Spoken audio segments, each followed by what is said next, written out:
right, I'd like to ask everyone to take their seats. And just a reminder, and our guests can come up and take their seats. And just a reminder to please silence your devices, put them on vibrate so that they don't make any noise.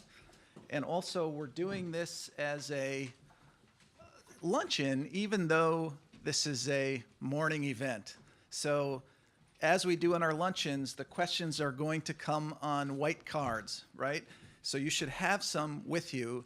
If you have any questions, just pass them up to me. Bring them up to the head table, and I'll ask them. And thank you very much. Welcome to the National Press Club. My name is John Hughes. I'm an editor for Bloomberg First Word. That's our breaking news desk here in Washington. And I'm president of the National Press Club. Our guest today is actor and screenwriter Matt Dillon, who will be joined by Michelle Gabodon, president of Refugees International. But first, I want to introduce my colleague at Bloomberg News, Kasia Klimasinska, sitting to my left, and she is a Speakers Committee member who helped organize this event. Thank you so much, Kasia. I also want to welcome our C-SPAN and public radio audiences. You can follow the action on Twitter, and even though, as I said, it's not lunchtime, we are using the hashtag NPC Lunch. So all of you out in Twitterland, the hashtag is NPC Lunch. Now, you might remember Matt Dillon as the star of the Francis Ford Coppola film, The Outsiders. And if you do, you might say his appearance with us today is appropriate. 35 years into his acting career, Dillon is turning his attention and our attention to a group of people who are among the world's ultimate outsiders, the Rohingya Muslims of Myanmar. So Dillon recently visited Myanmar's Rakhine state, and he spent 2 days touring a refugee camp that tens of thousands of Rohingya Muslims call home. No country claims these people. The Rohingya have been stateless for centuries. They are descendants of people who lived in what is now Bangladesh. They are unwanted, both in the land of their distant ancestors and in Myanmar. This decade, the plight of the Rohingya turned from statelessness to persecution. Long simmering tensions between Burmese Buddhists and their poor Muslim neighbors have exploded into violence. Mobs armed with machetes have killed hundreds of Rohingya, prompting more than 100,000 to flee. Many thought they would find freedom through traffickers, who instead left them for dead, floating on rickety boats on the Andaman Sea, or buried in shallow graves in nearby Malaysia and Thailand. This level of gruesomeness and despair might tempt us to look away. But Matt Dillon is making it his mission to make sure that we do not look away. Speaking to the press after his recent visit to the Rohingya refugee camp, Dillon said, I quote, "No one should have to live like this. They are being strangled slowly. They have no hope for the future and nowhere to go." Dillon is no stranger to refugee issues. He sits on the board of Refugees International. Accompanying him here today is Michelle Gabodon. Gabodon has served as president of Refugees International since September 2010, and he works to help refugees and displaced people worldwide. Now, Dillon, when he is not helping refugees, has continued an acting career, and that career has included movies such as Beautiful Girls, a personal favorite of mine, Wild Things, There's Something About Mary, and City of Ghosts. He picked up an Oscar nomination for his role in Crash, which was selected as the Best Picture in 2006. Dillon is currently starring in M. Night Shyamalan's Fox miniseries, Wayward Pines. Please join me in giving a warm National Press Club welcome to Matt Dillon.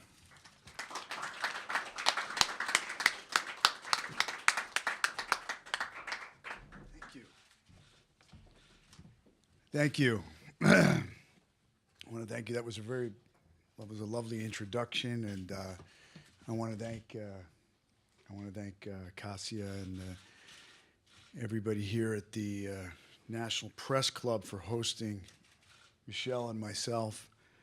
The Rohingya of Myanmar are currently the largest stateless ethnic group in the world, estimated somewhere over 100 million people.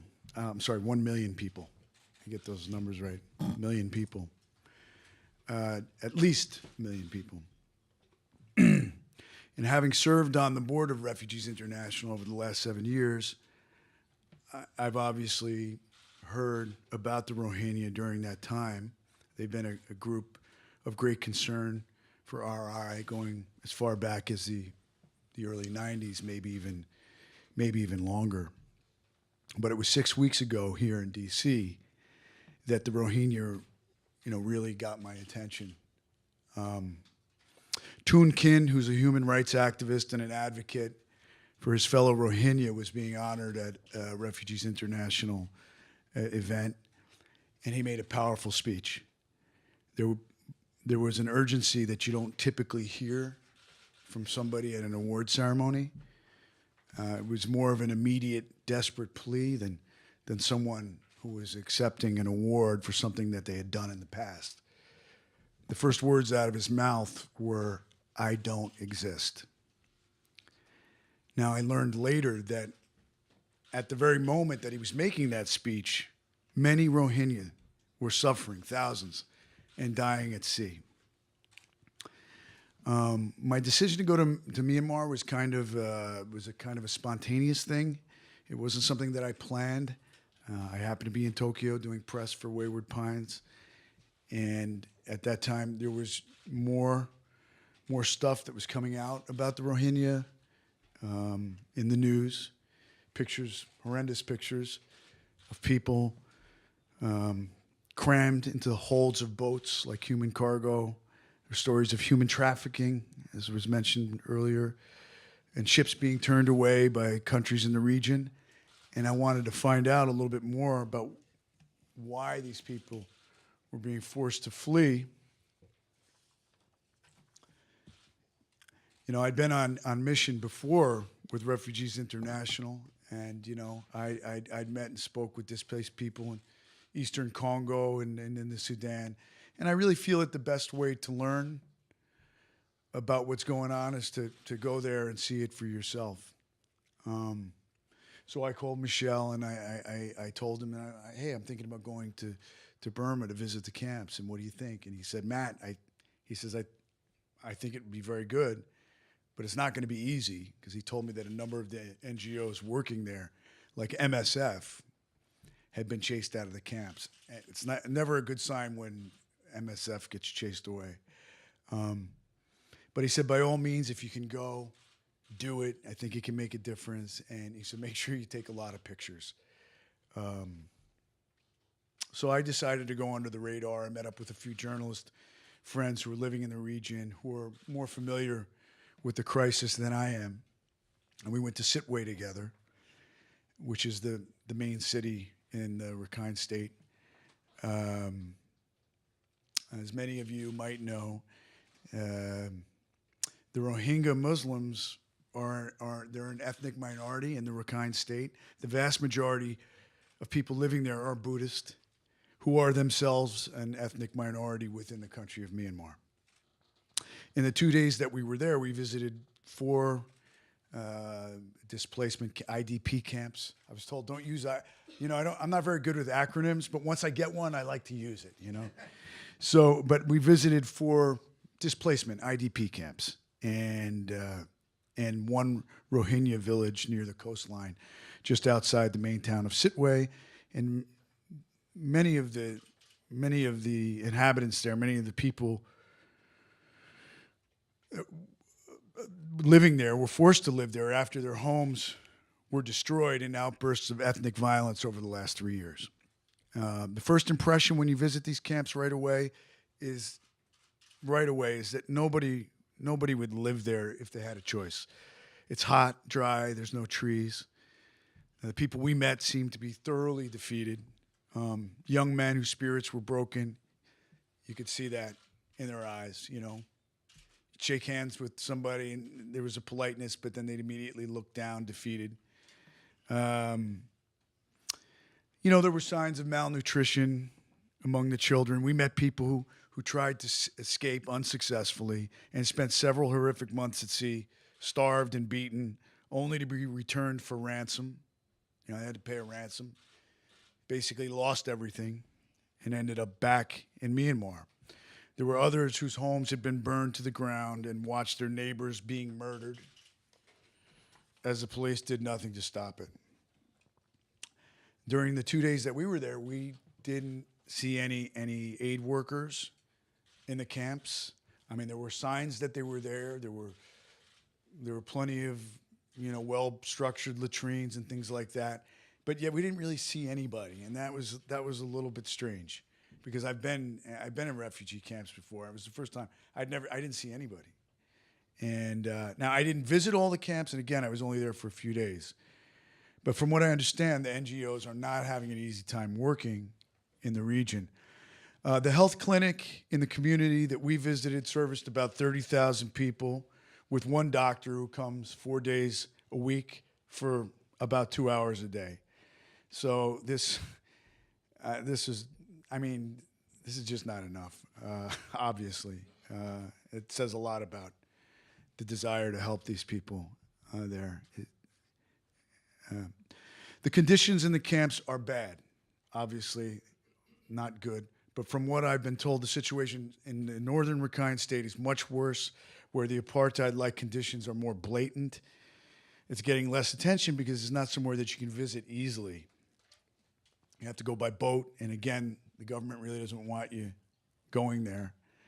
And this is where 90% of the Rohingya live, and unlike the Sitwe region to the south, the population is almost entirely Rohingya.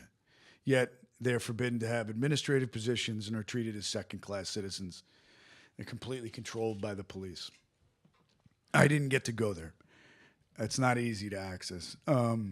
Back in Sitwe, the last Rohingya neighborhood in the town is called Ang Minglar. That's a neighborhood where no one is allowed to enter. The people living there are prisoners. You know, their economic life has been shut down. They have no access to services. If they want to get out, they have to pay a bribe. And in appearance, as you're driving through, it appears to be like other residential streets in the town, except there's barbed wire checkpoints. And we don't really know what's going on inside because it's forbidden to enter. I tried to enter the neighborhood knowing it was off limits, and I was stopped by a policeman who was really just a kid, and he insisted that I leave repeatedly. Now he didn't want me taking pictures. And this went on for a little while, you know, him putting his hand in front of my camera and me sort of playing dumb and him telling me I have to go. And I got the point when, you know, a truck pulled up with more police with guns, so we left. Minglar is a neighborhood that it's blocked off, and it's literally like the Polish ghetto under the Nazis, you know, where people are contained, trapped. And this is an area of concern. You know, talking to Michelle and, you know, folks at Human Rights Watch, that this is an area of concern, that if the violence flares up again, as it has in the recent past, that this neighborhood, Ang Minglar, and its inhabitants, the Rohingya, will bear the brunt of the violence there. And that's a real concern.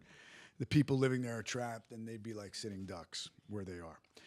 So with all the news that's been out there about the Rohingya being turned away at sea, it's taken the heat off the Myanmar government, you know, and it's turned it more into an international issue. A few weeks ago, there were media reports that the Myanmar Navy had intercepted a ship holding 600 refugees off its shore. And the Navy then secretly offloaded all the Rohingya refugees in Myanmar, which that was the majority. There were 300 to 400 Rohingya refugees. They were offloaded in secrecy back in Myanmar.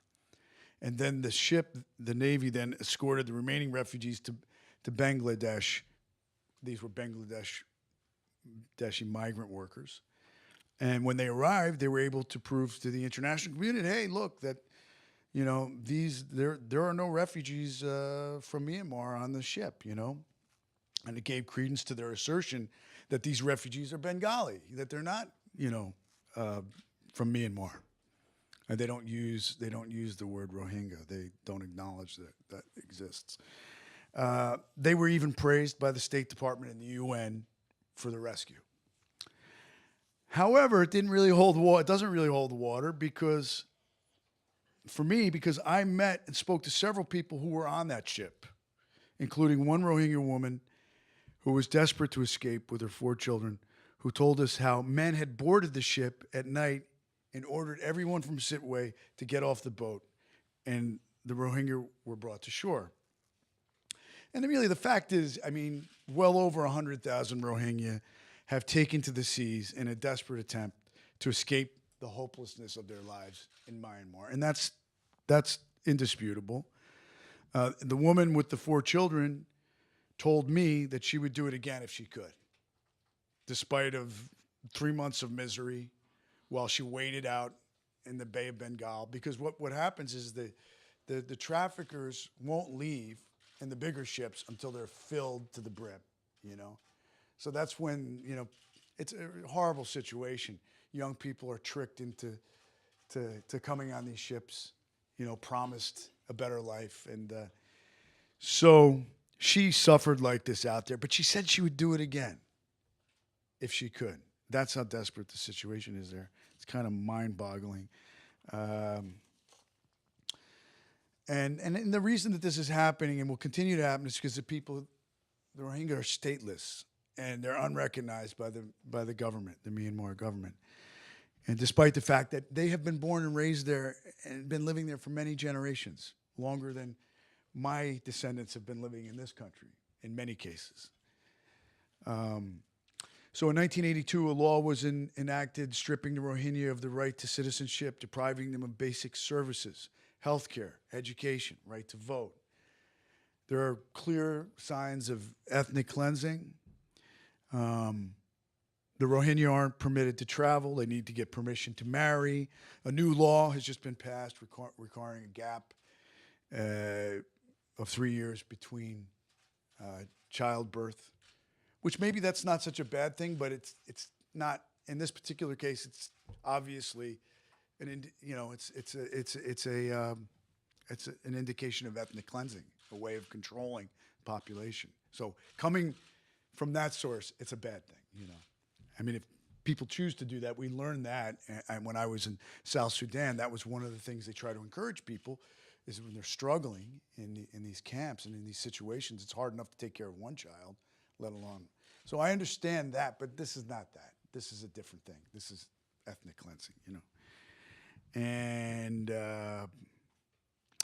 you know, the feeling I was left with was one of oppression, that people being trapped, hopelessness with no options, you know. But in fact, it isn't a hopeless situation. Something can and must be done. And, you know, I look forward to, you know, hearing from Michelle on what can be done and your questions as well. Thank you.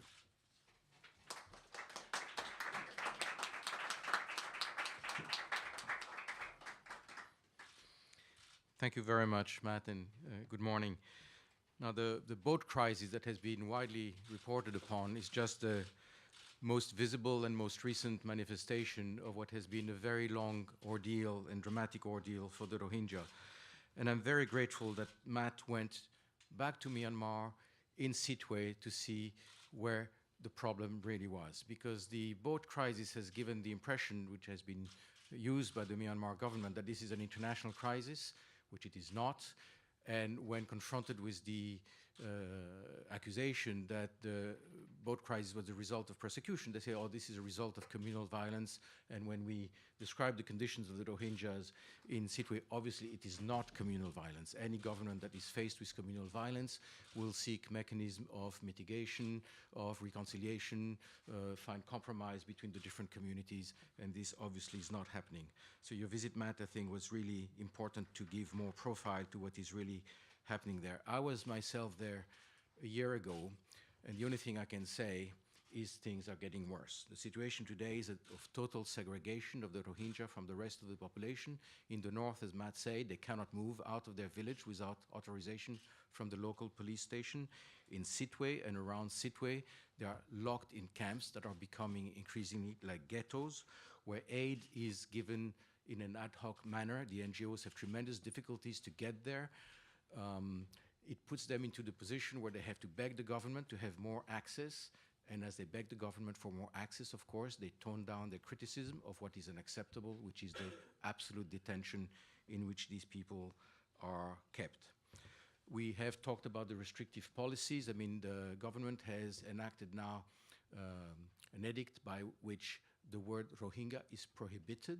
They request the foreigners don't use that name and that the Rohingya cannot self-identify, and they would only consider looking at them if they describe themselves as Bengali, which is a sort of admission that they are not from the country. The laws on marriage, on children have been mentioned recently.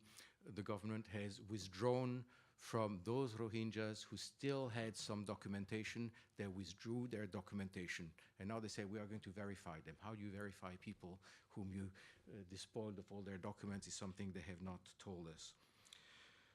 We have seen in the country also a tremendous spread of hate speech promoted by a radical group of monks, and that hate speech has been tolerated, I would say even abetted by the government. The monk who promotes that has been promoted as a defensor of the nation. There's been no attempt to counter that hate speech.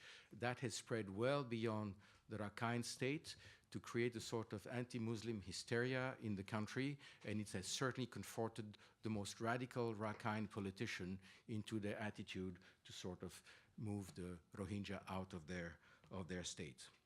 So the Rohingyas are faced now with permanent fear, and I remember talking to women who were just completely bland and saying, when is the next outburst of violence and are we going to survive it? Fear, no hope at all for their children to get a job, etc. The economy has been completely stalled. So the few who still had some homes in Sittwe were assigned at residence. They could not go out, they could not work. And what I've seen is that they are destroying their homes, putting the wood on the side and trying to sell the wood so they can move in the camps or take to the boats.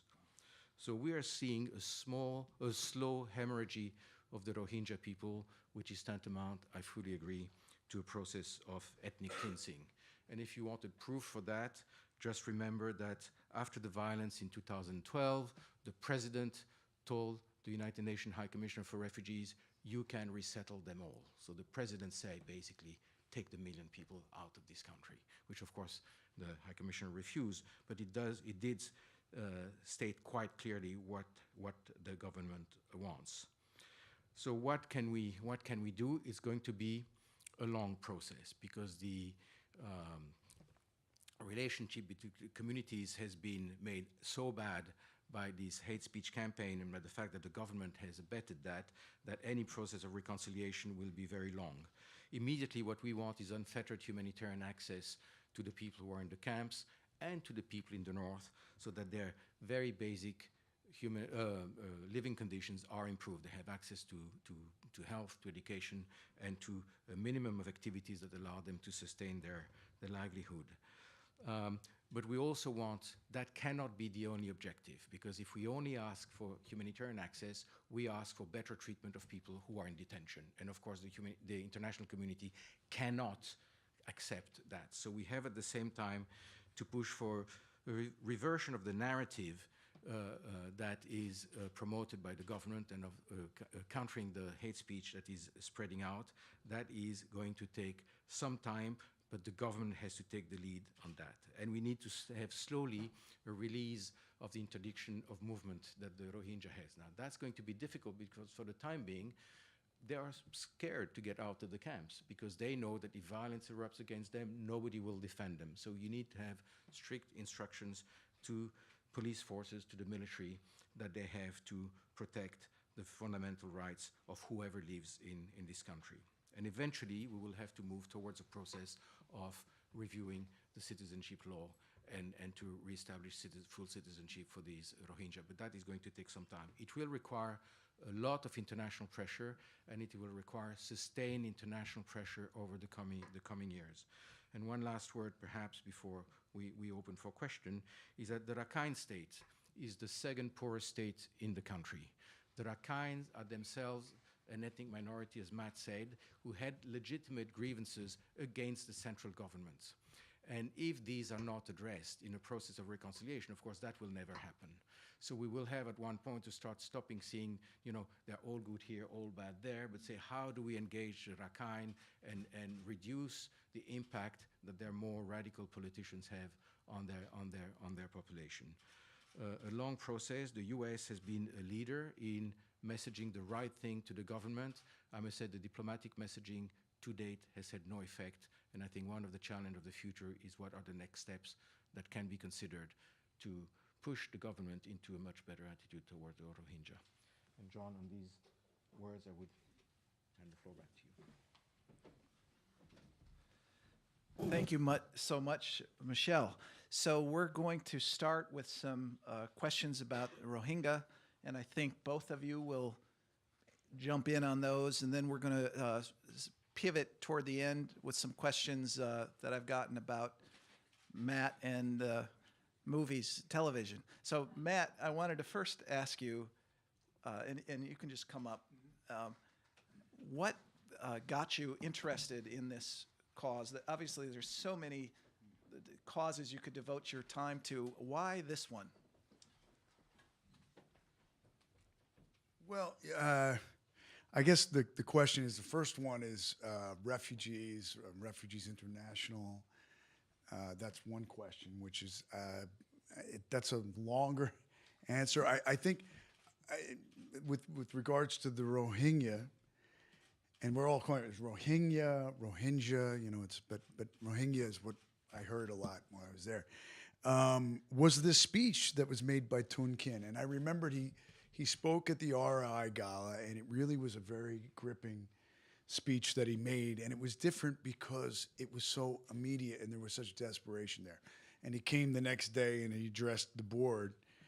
And I remembered feeling like I'd like to help this guy somehow if we could, not help him, but help his cause, the people there, because it just seems so desperate, And then there was a lot of stuff coming out in the media with these ships being turned away, the human trafficking, the mass graves. And I just thought, well, I was in the region, this was something that I wanted to do. The other question you asked about, Refugees International, it's a great organization. I'm really pleased to be a part of it. I've been on the board for 7 years, but I've been working with them for longer. And how did you get involved on the board in the first place? Okay. Like why? Well, it was actually Richard Holbrooke introduced me to the organization after Robert De Niro introduced me to Richard Holbrooke, and I was trying. I wrote and directed a movie. I was trying to get Bob to do it, and it was set in Cambodia. And Richard was fascinated by this because he had spent time in the Foreign Service during the war, and he said, "You've got to come to one of our board, one of our events." And I did in New York, and I met a woman named Yvette Perpoli, who was an advocate, an amazing woman there, very, very inspiring individual. And so that's how I got interested in RI. I didn't join the board until some years later, but I always thought it was a powerful organization. And then unfortunately, Yvette died in a horrible accident in Kosovo. Her truck went off of a cliff. She was doing some work reuniting Kosovar refugees with their families there on a mission for Refugees International. And and I was really heartbroken because I really love this woman. She was a great woman. So she kind of inspired me to kind of get involved, and I'm glad I did. And this is for either of you, that or either or both. But is the ultimate solution with the Rohingya to keep pressure on the Myanmar government? In other words, is that the party that is in the best position to end this crisis? And is it really that should the Myanmar government be the focus? I'll leave that to Michelle. Yes, for many reasons. First, there are nobody knows exactly the number, but hundreds of thousands of Rohingyas in Bangladesh who does not recognize as theirs. They live on the border in miserable conditions, and the Bangladesh government does not want any international aid to help them. So nobody wants them. What we know is that they've lived in Myanmar, Burma for decades or centuries for some of them. There are all kind of different histories. And if you do accept that any country has the power to decide that there is a section of its population it doesn't want, what sort of precedent do you create on this world? I think it is the problem of Myanmar. I think it's going to be complicated and they have to be helped, but they cannot be helped if they don't change their narrative and their language about these people. This is a question that was emailed into us. Myanmar is now a hotspot for international tourism. This is bringing in desperately needed development, hard currency, and revenue to the country. Why not hit them in the pocketbook and launch an international call for a tourism boycott until the persecution of the Rohingyas is fully ended and they are accepted into the full fabric of the country as vital, valued, and contributing members of Burmese society? And once and if this happens, then we hope tourists will flood into the country again. So what about that, some kind of tourism campaign like that? Does that make any sense? Anybody? Well, I mean, I'll just say, I think any pressure that the international community can put on the Myanmar government to reinstate ultimately citizenship to these people, any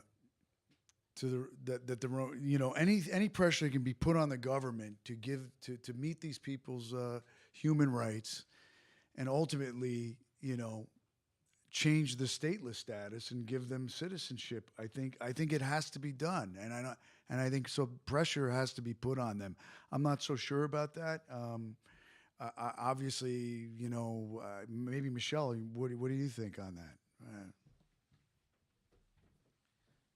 Well, since Myanmar has opened up, I mean, Western countries have tremendous interest in Myanmar. There are business interests, there are political interests, of course, and there are human rights and humanitarian considerations. I mean, so far the pressure on Myanmar has been essentially applied by the US government in diplomatic ways. And to be honest, whether it's the Undersecretary of State, President Obama, the Assistant Secretary of State for Migration and Refugees, the Assistant Secretary of State for Human Rights, they all went there. They said the right things publicly, which means to me they probably said stronger things privately. So the messaging has been right, but the US has been pretty much alone. I mean, the European countries, the European Union, the UK have been pretty subdued in addressing the issue of the Rohingya. Now, if diplomatic pressure does not suffice, the next thing is, do you revert to, sanctions had been suspended, you come back with sanctions, etc. This is not for us to decide, but these are the tools that governments have. But of course, the US cannot be alone in addressing that. And right now, I think the urgency would be to have more governments prepared to at least toe the line that the US have had with Myanmar, which is one of engagement and discussion, not of ostracization, but with firmer and firmer tools at their disposal. Now, whether the tourism block is something that can be done or no. I think if it's not imposed by government, it's going to be very difficult to be imposed by companies individually. This questioner says, it seems like the current crisis comes after Myanmar started some democratic reforms. Do you see any connection between the events? That's one question. And then the other question is the conflict based on religion? Are the Rohingyas Muslims living in a Buddhist country, and is that the root of much of the trouble?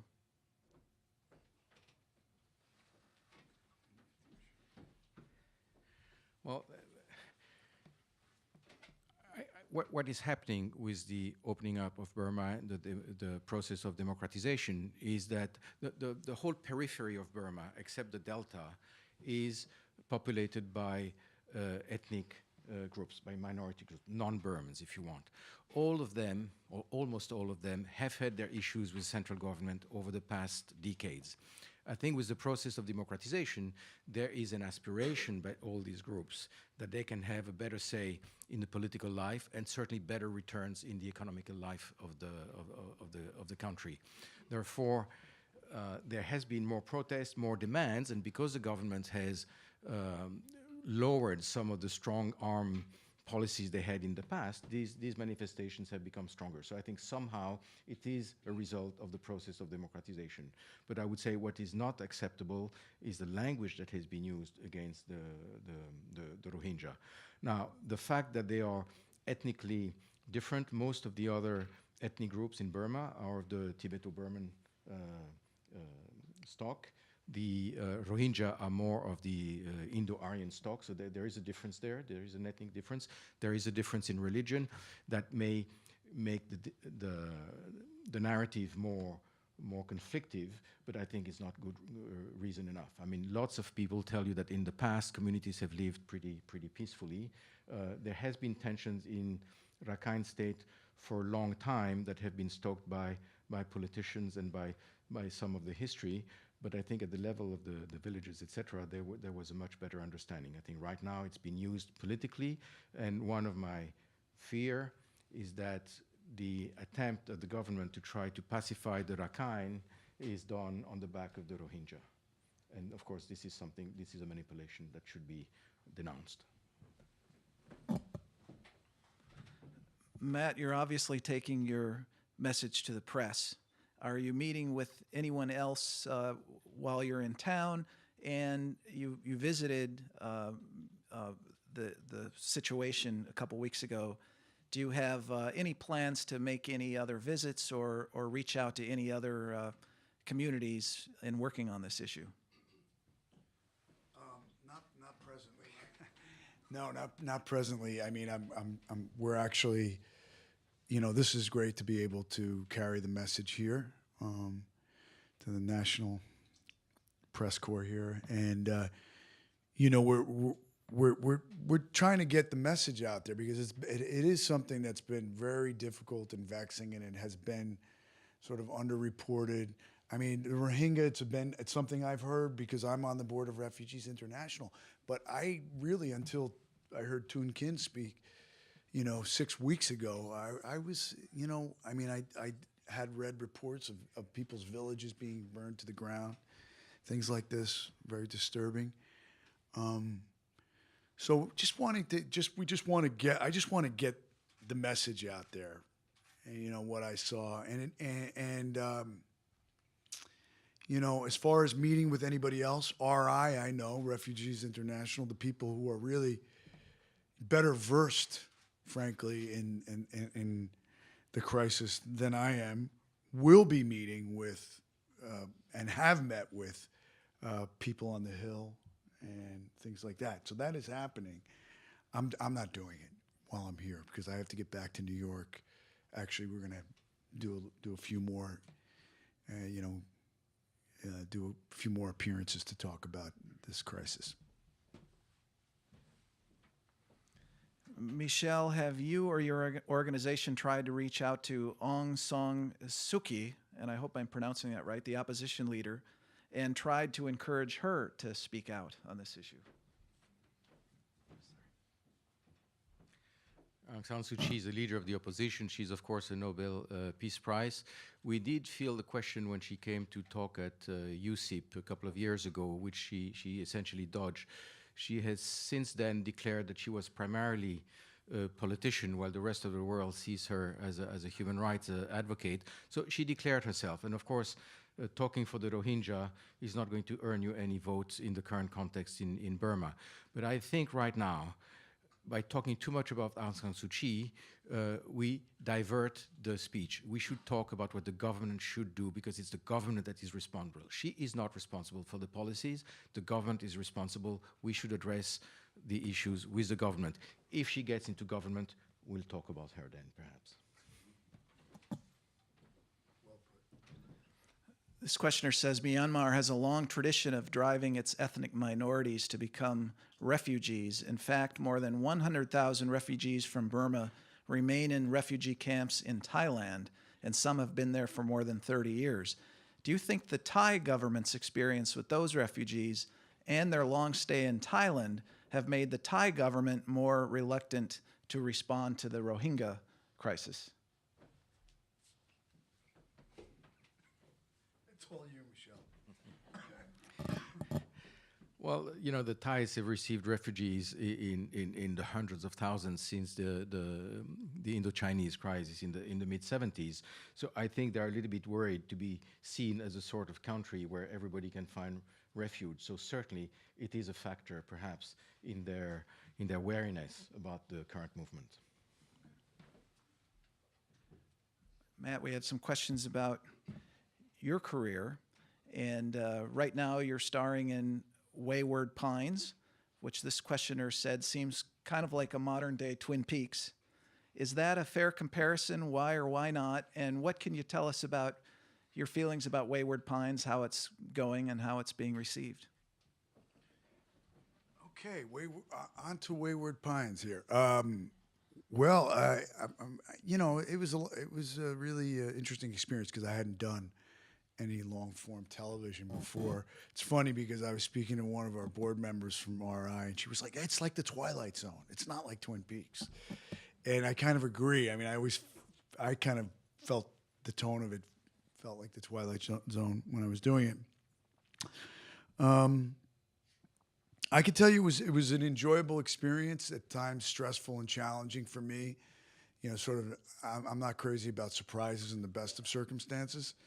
And when you're doing television, you know, you're getting new scripts all the time. And so that can be a little bit tricky, you know, because I'm not one to, you know, if I have thoughts on something, I'm going to speak up. And I did. And it was good. And I think that's what makes the show good. It was an incredibly talented group of people, including the rest of the cast and the directors that would come on board. And so it really was it was a different environment in that way, I think, than typically on television. Yeah. Matt, this questioner notes that it seems you have cut a different path than some of your contemporaries, as you've opted more toward indie picks than Hollywood blockbusters. Was that a conscious decision? And if so, why did you decide that? Well, the industry's changed since I've been in the business several times. And I never consciously, I mean, indie picks didn't exist when I started in the movie business. I mean, of course they did, but not really. There wasn't this kind of, you know, indie film division with studio pictures. The first film I did would have been very much an indie film, you know, but it was in fact, you know, distributed by Warner Brothers, and it was backed by Orion with Warner Brothers. It would have been considered a studio picture as well. So I don't know. I just I tend to gravitate toward, you know, sometimes more character-driven material. You know, I just look for a good script. I look for a good character. Those are the things that I've always looked for. You've now worked with a wide range of directors, so this questioner would like you to compare and contrast Francis Ford Coppola with M. Night Shyamalan. Are we here to talk about the Rohingya? What's going on? Well, I don't like to. Comparisons are never valid, you know, and so I don't want to compare. I thought that Night Shyamalan was terrific working with him as a director. A very talented director with good leadership skills, and I enjoyed the experience. Yeah, I only wish he would have directed more than the first episode because I really enjoyed working with him. Obviously, I learned a lot from Francis. Any more questions about the Rohingya, about refugees? Okay. I actually do. I also have some more movie questions, but how do you see the role of the UN in this crisis in China? And are there meetings with members of Congress? And maybe you can talk a little bit more about reaching out to the Hill, but also the role of the UN, China, other powerful political forces in addressing this crisis. I think you should address that one. Thank you. You're excellent. Well, I'm not quite sure what the question about the UN in China is. This is a huge question. I mean, China is a permanent member of the Security Council, so it's a major influence over the political process in the UN, obviously. But on the Rohingya issue, I'm not quite sure where the question goes. I mean, perhaps I can anticipate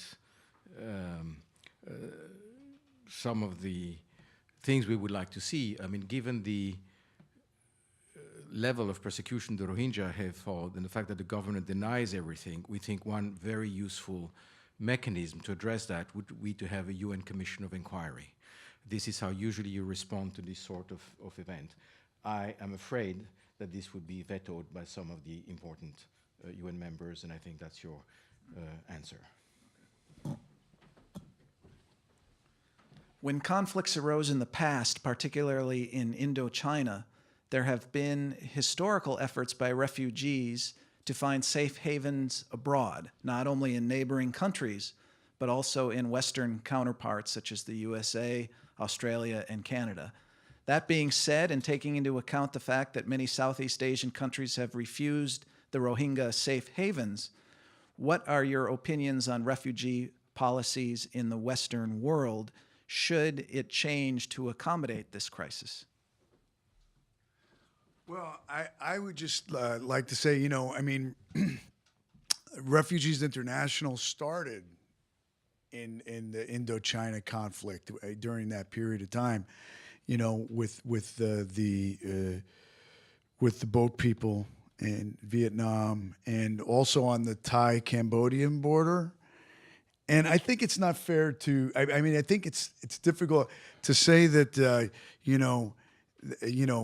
Southeast Asian refugees were accepted and welcomed into the United States and other communities in Australia and places like that. It's I think what I was getting from the question is that shouldn't they in return accept the Rohingya? I think that in fact they're no longer part of those countries. So. You know, I don't know that we can.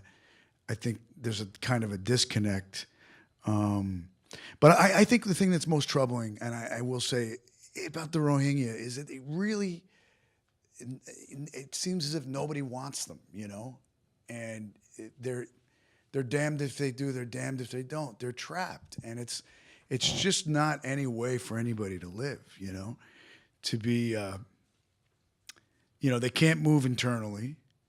And when they've tried to flee on these boats, they've been turned away. And, many of them have died at sea. I mean, when we came back from Sitwe, there was a report in the Myanmar newspaper there that said there were like 700 some odd Bengali refugees that had been intercepted on a ship. And there were 50 people dead on the boat. So you can imagine what the conditions were like there. But again, it was Bengali. It was all about they were Bengali. There was no mention of Rohingya, obviously, because they don't use the word. And I know that eventually these Bengali refugees were moved to an island somewhere off the coast there. And the journalists tried to find out more of what was going on and were detained and had their photographs erased and stuff. So they still don't want you to find out what's going on. This stuff is continuing to go on, and it's really horrible. I just want to say that I think whatever pressure, I think that the answer is more pressure on the Myanmar government to change their policies with regards to the stateless Rohingya and giving them the same rights that everybody else has. And I think that is a good starting point, that their security, their human rights are being met. This questioner is asking about some recent harrowing photos to emerge from the Rohingya refugee crisis that were exposed as frauds. And these photos were apparently pulled randomly from old pictures from other crises around the world. Do you know about this, and is this publicity over the fraudulent photos, is that doing any damage to get the message out about the Rohingya? I don't know anything about it. I don't know anything about it, but obviously that's that doesn't do anything to diminish the fact that people are suffering and a human rights catastrophe that's happening over there in that part of the world. So if there's pictures that are circulating, that, so what? That doesn't diminish the fact that people are really suffering, and that there really are pictures that are harrowing of people suffering on these ships, and we've all seen them, and that those are, I think there are real pictures, So I just want to point that out, So when you talk to the Rohingya, where do they want to go? Like I said, that there was the one woman that we spoke to who was stuck on that ship for 3 months at a time.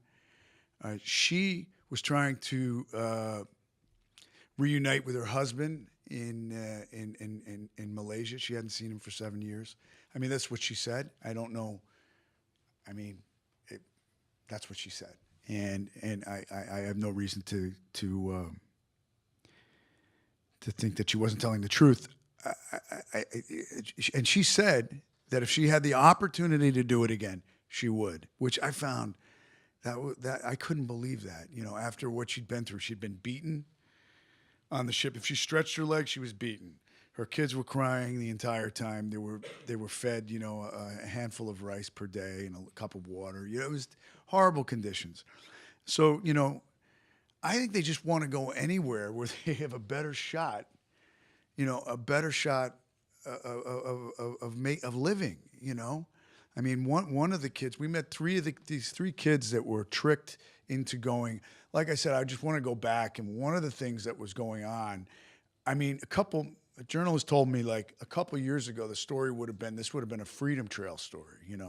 These Rohingya refugees fleeing and escaping. That in fact it was a good thing because they needed to get away from this oppressive situation.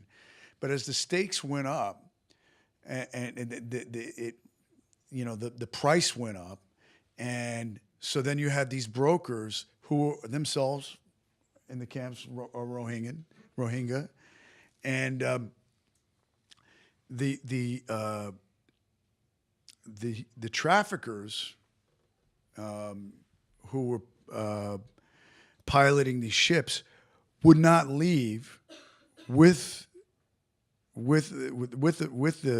their human cargo until it was filled up. So they would have to so they started to trick people and kidnap people and bring them onto the ships. So a lot of these people that a lot of the Rohingya who ended up on the ship were kind of tricked or forced into going there. And there were negotiations made in some cases to bring them back from their family, somehow meeting with people with some clout and community leaders there, and they were able to get them returned. But I really think people are desperate and they want to get away, and they're willing to risk their lives in this way, and it's really incredible. And it's a very grim situation. And yeah. Okay, before I ask the final question, I have some housekeeping. The National Press Club is the world's leading professional organization for journalists, and we fight for a free press worldwide. For more information on the club, visit our website, press.org. To donate to our nonprofit journalism institute, visit press.org/institute. I'd also like to remind you about some upcoming programs. Actor humanitarian Gary Sinise will discuss his advocacy for American servicemen and women at an NPC Breakfast Tuesday, June 16th. And also on June 16th, the club will host a newsmaker debate with experts on whether streetcars are an answer to America's transit problem or a pointless throwback. And Washington Capitals coach Barry Trotz will address the National Press Club luncheon on Wednesday, July 8th. I'd now like to present our guests with the traditional National Press Club mugs, very valuable remembrances of these sorts of events. Now we got to put some coffee in. And how about a round of applause for these two also, by the way?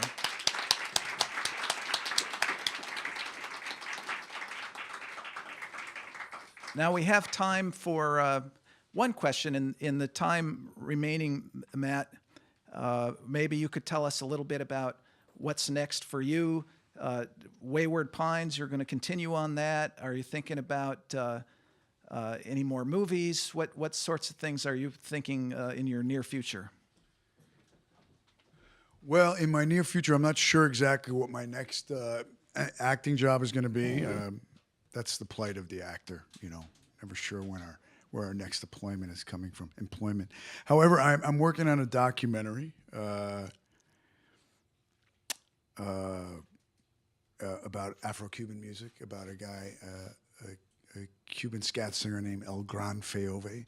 It's a project I've been working on for quite a while. Documentaries take a long time. And so that's what I'm doing. So I've been spending a lot of time really focused on that that world, that music. And so that's really what I have to finish this documentary for sure. And then I have a few other projects, film and television, different things that I'm developing. You know, I have written and directed, and I very much enjoy doing that. So I want to, you know, figure out what my next sort of fiction feature is going to be as a director. Thanks. And Michelle, how about you? What's next for you in addressing this crisis? What do you plan as your next steps?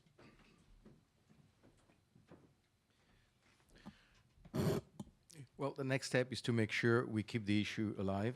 As I mentioned, I think this is going to require a lot of time. There is no quick fix for the Rohingya people, but if we think that the boat crisis is the only thing that will keep our attention, as soon as the boats stop going, we forget about them, then there will be no progress. So I hope that we can remember that the boat crisis is just an epiphenomenon on something much deeper that needs constant attention. As I said, we hope that other governments will come up, and that this government will keep on messaging what it has been doing to date. So we'll be strong in keeping on pushing. We'll return there. We'll keep on working with the network we have of Rohingya across the world to make sure that their voice doesn't die out.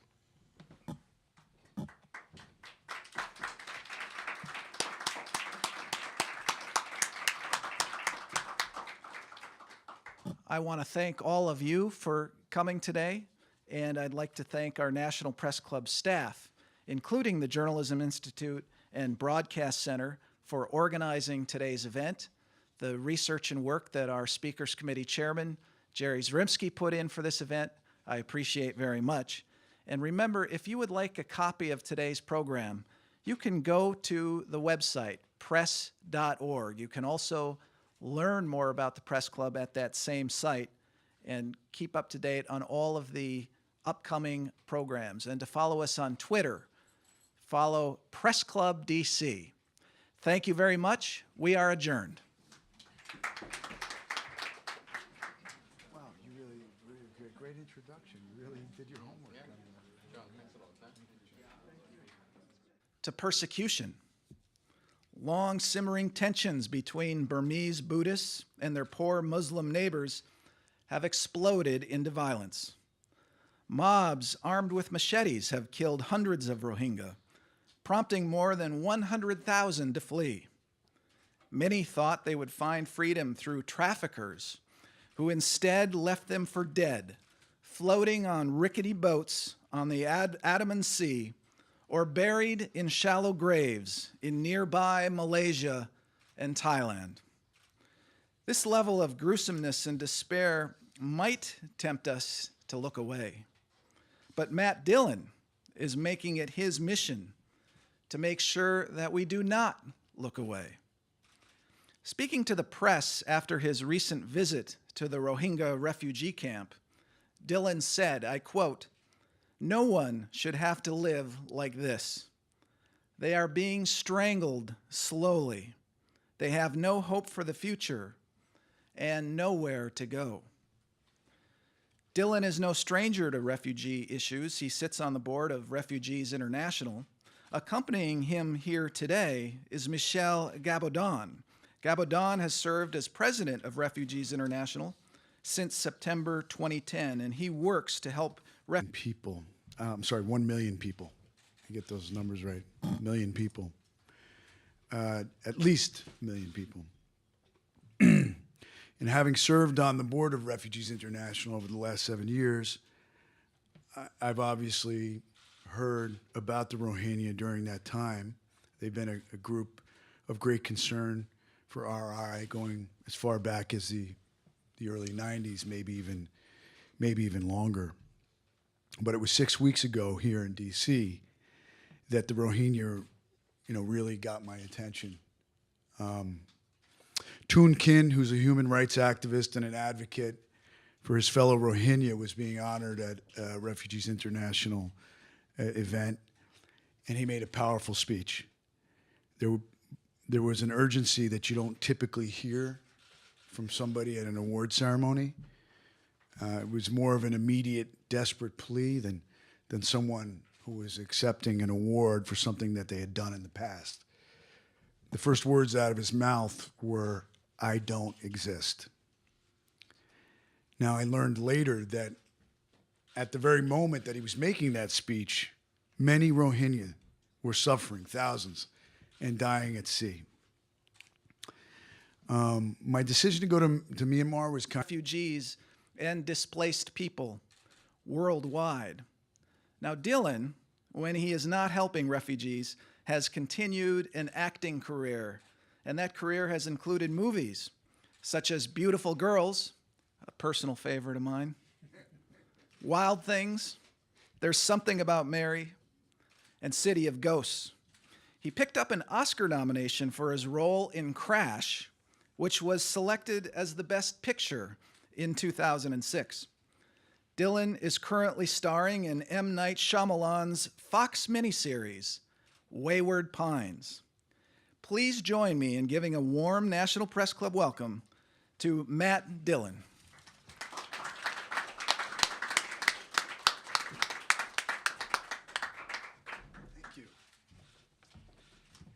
Thank you. I want to thank you. That was a lovely introduction, and I want to thank Cassia and everybody here at the National Press Club for hosting Michelle and myself. The Rohingya of Myanmar are currently the largest stateless ethnic group in the world, estimated somewhere over 100 million. On Twitter, and even though, as I said, it's not lunchtime, we are using the hashtag NPC Lunch. So all of you out in Twitter land, the hashtag is NPC Lunch. Now, you might remember Matt Dillon as the star of the Francis Ford Coppola film, The Outsiders. And if you do, you might say his appearance with us today is appropriate. 35 years into his acting career, Dillon is turning his attention and our attention to a group of people who are among the world's ultimate outsiders, the Rohingya Muslims of Myanmar.